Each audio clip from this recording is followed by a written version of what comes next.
자, 그러면 모델2 방식이라는 게 뭐냐? 이런 코드는 어디서 처리하는 게 좋다? 서블릿에 처리해서 좋다라는 거예요. 그러니까 이런 식으로 화면에 보여주는 거는 JSP에서 처리하는 게 맞고, 이런 식으로 데이터를 처리하는 거는 서블릿에서 처리하는 게 좋다라는 거예요. 근데 현재 무슨 구조냐? 현재는 아까도 말씀드린 것처럼 둘 중에 하나, 택 1 구조로 지금 쓰고 있다는 말이에요. 그래서 반을 나눠서 하나는 서블릿, 하나는 JSP에서. 그래서 보통 데이터 처리는 어디서 하냐면 서블릿에서 처리를 하고요. 그 다음에 화면, 뷰는 화면에서 보여줘야 되는 거는, 데이터를 화면에서 보여줘야 되는 거는 JSP에서 처리한다. 즉, 이렇게 이해를 하시면 됩니다. 서블릿은 일반적인 처리에 특화가 되어 있다면, 얘는 화면이라 했으니까 ASMR 관련된 로직에 특화되어 있다라고 여러분들 생각하시면 돼요. 그렇기 때문에 지금 어떻게 되냐면 이런 게 가능합니다. 자, 서블릿에서 아까 여러분들한테 데이터를 처리한다라고 말씀드렸죠? 그죠? 자, 제가 보여드릴게요. 자, 예를 들어서 여러분들이 어떤 이제 배구 경기를 한다 하면, 배구 같은 경우는 어떻게 해요? 공이 여기 넘어오면 그 공을 받아가지고 한 명한테 또 어떻게 해요? 넘기죠? 그죠? 그 넘긴 거를 뭐예요? 이런 식으로 이제 상대방 코트로 넘기잖아요. 마찬가지예요. 고객이 어떤 요청을 보냈어요. 그러면 그 요청에 대해서 데이터 처리를 하고, 그 데이터가 처리된 거를 누구한테? JSP단에 넘깁니다. 그러면 그 JSP단에 넘기면 그 JSP에 띄워진 화면을 누가 보는 거예요? 바로 고객이 보는 거죠. 그래서 얘가 바로 서블릿이고요. 그 다음에 이 녀석이 뭐가 된다? JSP가 된다.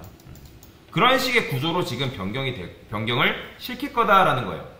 자, 그러면 어떻게 하면 되냐? 지금 아까도 말씀드렸던 건 처리에 특화된 게 이 서블릿 단이라고 말씀드렸잖아요. 그쵸?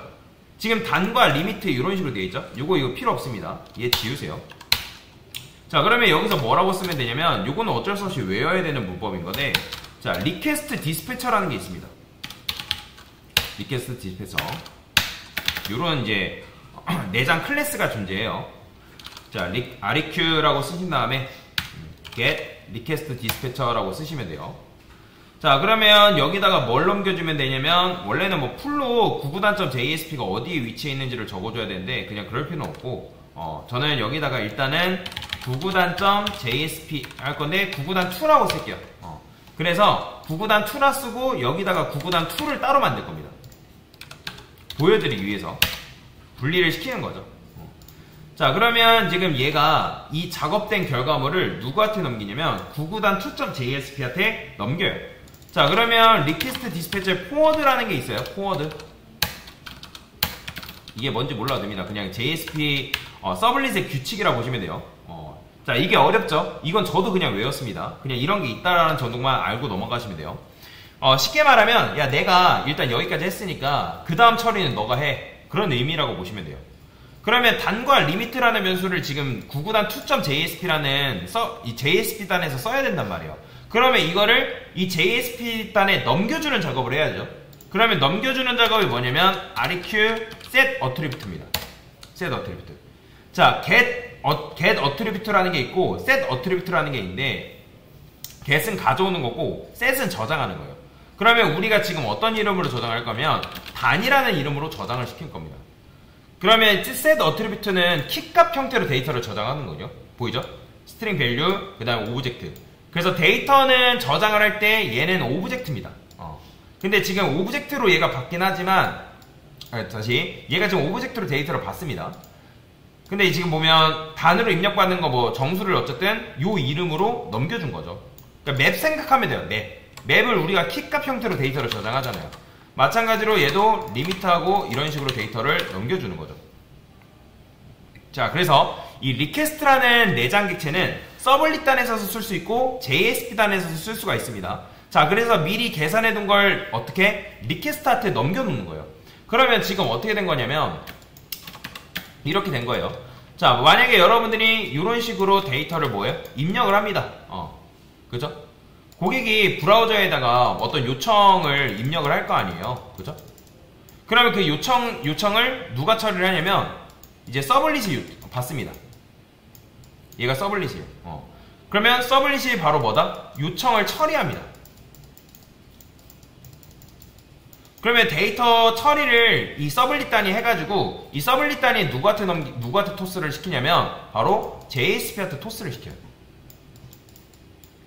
그러면 JSP가 그 요청 처리된 거를 일단 얘가 볼 거 아니에요. 그러면 얘가 그거를 뭘로 바꾼다? XML로 변환시켜요. XML로 변환시키는 작업을 해가지고 결국에는 그거를 누가 보는 거예요? 바로 고객이 보는 거예요. 브라우저를 통해서. 그러니까 이런 식의 지금 처리다라고 보시면 돼요. 그래서 지금 이게 바로 뭐다? 구구단 to.jsp에게 나머지 작업을 토스한 거예요. 자, 일단은 이런 개념들을 추상화해서 이해를 하는 습관을 들이세요. 이거를 다 모든 거를 완벽하게 이해하려면 시간도 너무 오래 걸리고 그렇게 되지도 않습니다. 그냥 이거는 여러분들이 직접 작성해보고 어떤 결과가 어떻게 나오는지를 보는 게 제일 좋은 방법이에요. 자, 그러면 이제 이렇게 토스를 했을 때 왜냐하면 나중에 지금 구구단 to.jsp죠. JSP에서 해당 내용을 꺼내 쓸 수 있다라고 보시면 됩니다. 자, 그러면 꺼내는 작업을 어떻게 하냐. 근데 일단 요거를 기반으로 해서 제가 구구단 to.jsp 실행해 볼게요. 근데 지금 우리가 구구단 to.jsp를 만들었기 때문에 이게 반영이 안 돼 있을 수 있으니까 한번 껐다 키겠습니다. 자, 그래서 여기다가 뭐라고 쓴다? 구구단 to.jsp라 씁니다.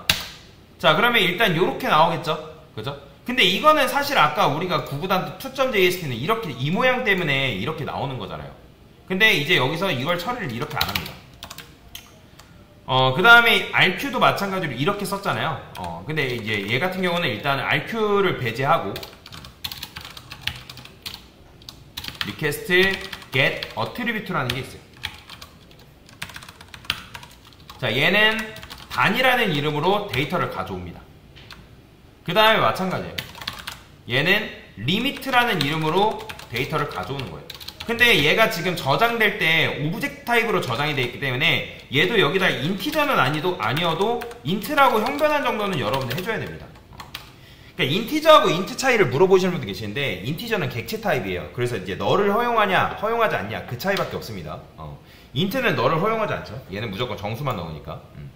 자, 그래서 이런 식으로 오브젝트 취급을 하기 때문에 여러분들이 얘를 끄집어와도 얘를 인트로 정수로 형 변환해줘야지만 이 변수에다가 값을 집어넣을 수가 있다. 굳이 인티저 파스인트까지는 할 필요는 없습니다. 가공을 해가지고 충분히 다 넣어놨기 때문에. 자, 그러면 지금 요렇게 했죠. 여러분들이 아까 여기 150 넘긴다 했잖아요. 그죠? 이렇게 넘겼은 거. 이런 걸 뭐하다? 리퀘스트 요청한 거예요. 그럼 서블릿이 적절하게 일을 한 다음에 다음 누구한테 토스한다? JSP한테 토스하는 거죠. 바로 응답하는 게 아니에요.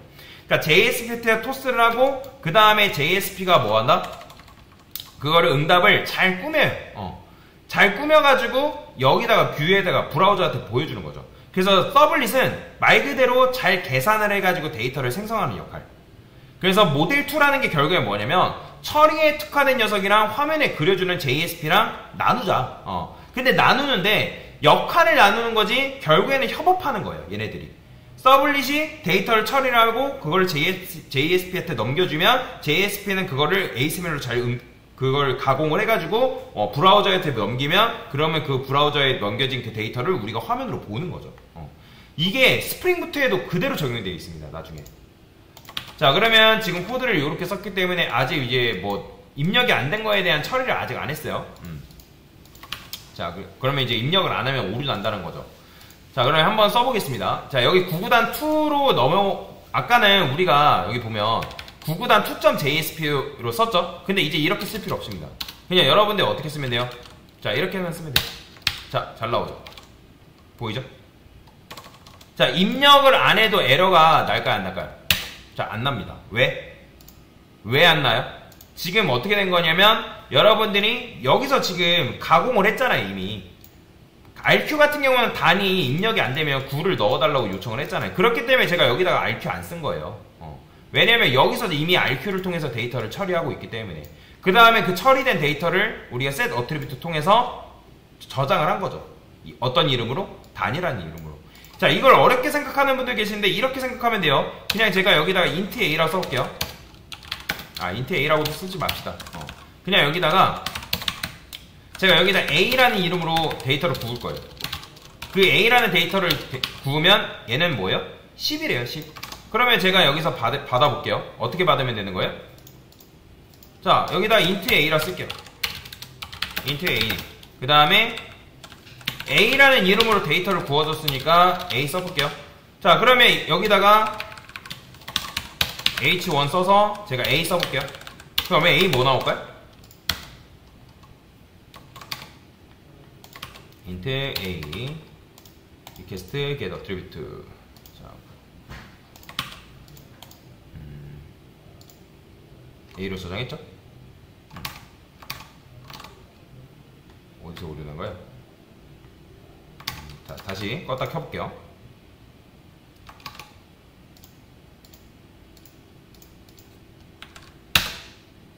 잘 나오죠? 그쵸?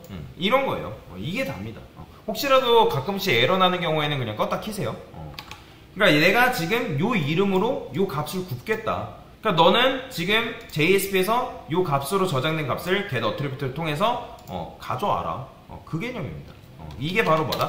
모델2 방식이다 라고 여러분들이 이해를 하시면 되겠다. 그러니까 너무 어렵고 복잡하게 생각하는 분들이 계시기 때문에 제가 보여드린 거예요. 그래서 이게 바로 뭐다? 모델2 방식이다 라고 보시면 돼요. 자, 즉 서블릿과 JSP의 역할을 나누자. 서블릿은 데이터 처리, JSP는 처리된 걸 받아가지고 ASML을 통해서 화면에 보여주는, 화면에 뿌리는 역할. 그렇게 이해를 하시면 되겠습니다.